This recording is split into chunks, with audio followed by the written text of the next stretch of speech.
खुलुमबाय गासैखौबो आं दिनै गोदान दोंसे खन्थाइ लानानै फैबावलायबाय। खन्थाइखौ आवरायगोन आं कलेश्वरी स्वर्गियारिया।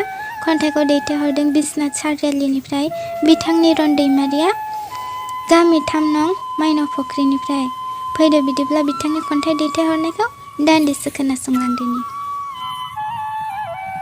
जिउनि हान्थिनाय लामायाव माब्लादि सहैबावगोन, जिउनि हान्थिनाय लामायाव माब्लादि सहैबावगोन, आंनि जिउनि हान्थिनाय बै लामाखौ माब्लादि सहैबावगोन।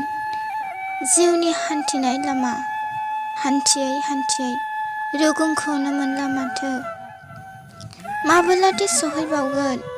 जिउनि हान्थिनाय लामा हान्थियै हान्थियै रुगुंखौनो मोनला माथो। बेसेबा गोजान दंबावो नुहुरस' हायै रिउ रिउ गोजान। बेसेबा गोजान दंबावो नुहुरस' हायै रिउ रिउ गोजान।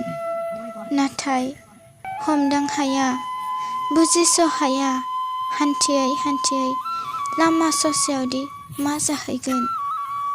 हमदां हाया बुजिस' हाया हान्थियै हान्थियै लामा ससेयावदि मा जाहैगोन।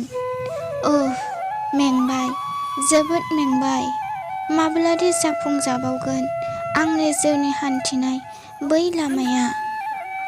माब्लादि जाफुंजाबावगोन आंनि जिउनि हान्थिनाय बै लामाया।